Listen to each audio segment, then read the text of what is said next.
Всем привет! С вами Эми. Друзья,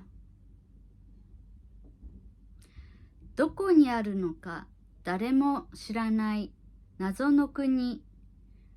エミリア連邦大統領のエミです。こんにちは。ですね、今回も、前回に引き続き、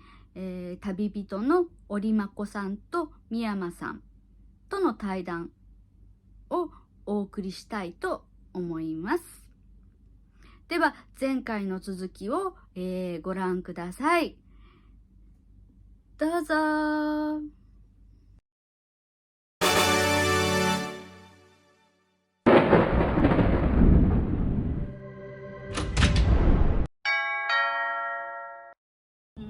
そうね、ワーグナーとかもドイツの方だよね。そうあれも結構ガチャガチャで、まあ一応最近の個人的な結論では、まあ英語の人が読んだら大体そんな感じかな。ワーグナーが、だけどまあドイツだとすごいこううるさく言えばワーグナーググっていうのがまあ G の後すぐ N が来ちゃうから、グとは読まないし。じゃあどうなの読むの？英語だったら多分ワーグナーグナーグナー直接つなグナーってなる。まあまあ頑張ればワーグナーかなみたいになるけど、ドイツ人が読んだらワグナーだ。ワグナー。そう。ワグナ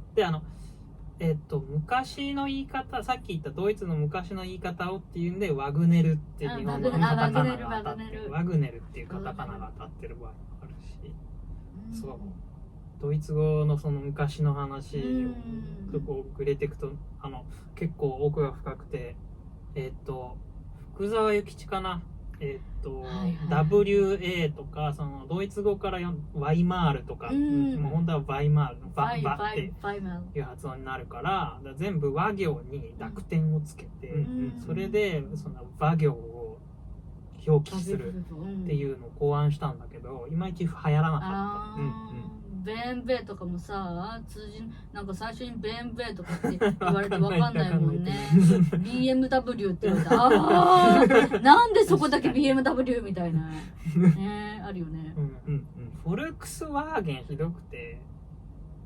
もうどこ基準なの？ VW だから。フォルクスワーゲン。そうそう、ワーゲンって呼ぶんだったらフォルクスって言い出していいけど、でもそこをワーにするんだったらボルクスじゃんねボルクスって読めばいいのにみたいな。どこよ、どっち基準よみたいな。結構ね、そういう雑なことドイツ語結構起きてる。面白い。このさっきの V とかの、特にドイツ語とかだとこう見た目の日本人が想像するこう綴りの見た目と V とかが結構離れてて、こう V で書かれてたらドイツ語は F の発音フだし、W で書かれてたら V の発音になってるしっ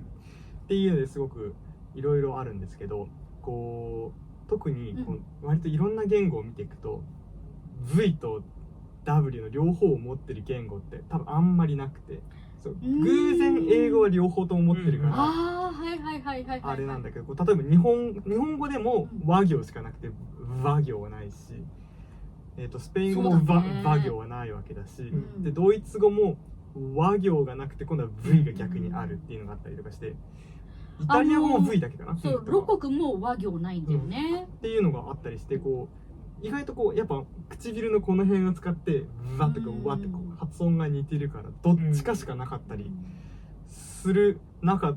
偶然英語が両方あっちゃったもんなん面白いね。きっとその辺が多分フォルクスワーゲンも似たような問題なのかもしれないな。エミリア連邦でも可愛いっていう書くときはカバイイって書きます。かわいいって書きます。これかわいい。かわいい。なんだっけ、無理やりあって書いてわにさせることもできるんだけども、2文字使わなきゃいけないからめんどくさくなっちゃうからね。うわって感じ。かわいいみたいな。かわいいみたいな。お調子者みたいになっちゃうのよね。半母音と母音がこう逆転しちゃう。短いのと。英語っていうのはその W のうん W っていう発音と V の V っていう発音両方持っている珍しい言語だっていうことだよね。多分、ちゃんとこうちゃんと統計を取ったわけじゃないけど、うん多分珍しい方だと思う。まあでも確かにその、でもスウェーデン語とか北欧系はあるわ多分。確か。あの辺のビエとドゥビエルビエとあるか。でもそうか。どうなんだろうね。ちょっと曖昧なんでちょっと適当なことは言えません。私が勉強した言語で言うとタイ語も、W あってわっていうのあるけど、V がなかったりとか。じゃあヨーロッパのインドヨーロッパ語族に限らずそういうアジア系の言語でもそういうのがあるっていう。割とどっちかっていうのは多分ある。韓国語も V がなくて W はあるとか。英語結構異端な発音異端だよね。だって英語の R の発音もかなり異端だよね。あれは異端。あれ異端だよね。あとは持ってるのが中国語と、一応多分最近はないかもしれないけど、こうタイ語も、こうタイ語で喋ってる音声聞くと時々そう英語の R に似たのを使うことがあるけど、でも基本的にはラでそれが文中でラになって、でこの間タイ語の母語話者に聞いたら、もう最近は R もL とほぼ合流してなくなってきてますっていう話をしてて、ってことは日本語のラリルレロに近いってこと？というより英語の L に近い。ラに近かったりとか、あとあるいは完全に多分ラからラになってさらに全くなくなるっていうパターンとか、なんかそういうのがあったりするらしくて。日本語のさラリルレロの発音もさ特殊じゃない？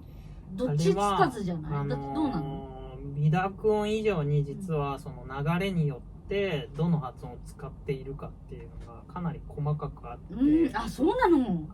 その部分だけで日本語の音声学の教科書のページがそこそこ書けちゃうみたいな。じゃあちょっと今回はそれやめてこっか。そう全部書き出すと大変なんだけど、だからでも説明するときには結構曖昧に、でもその外国語の勉強してる人に対してもこの部分はなんだろ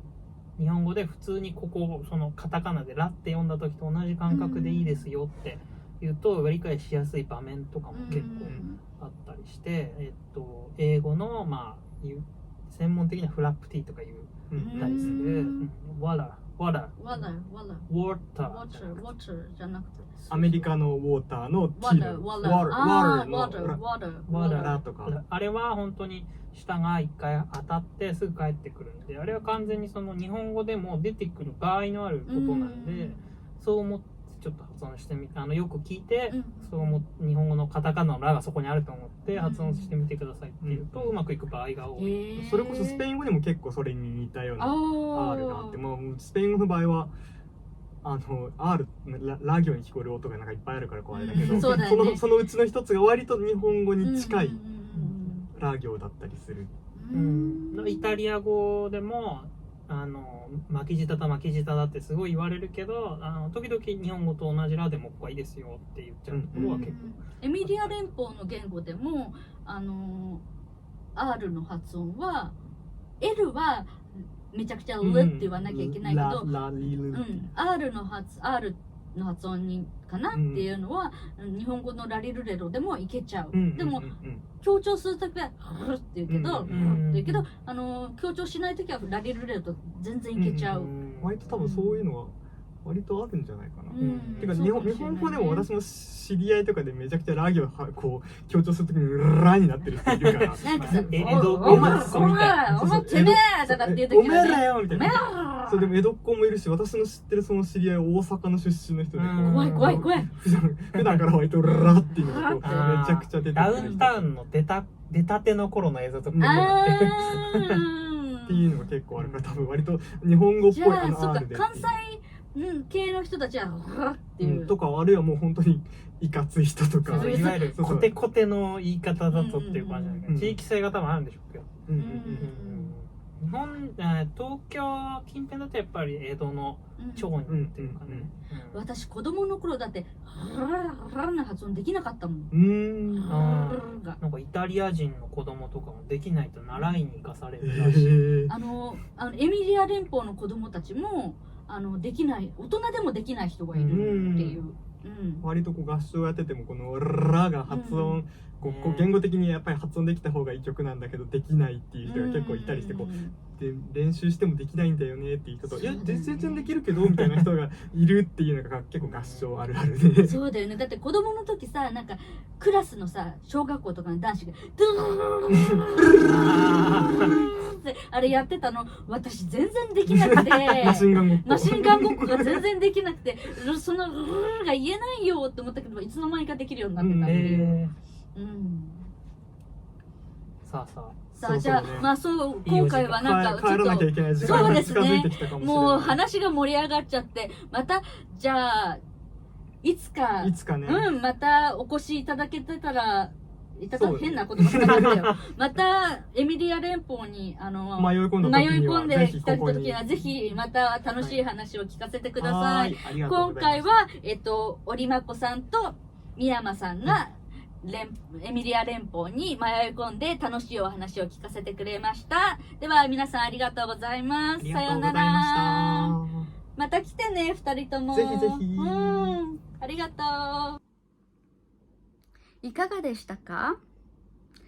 旅人オリマコさんとミヤマさんとの対談計6回の最後をお送りいたしました。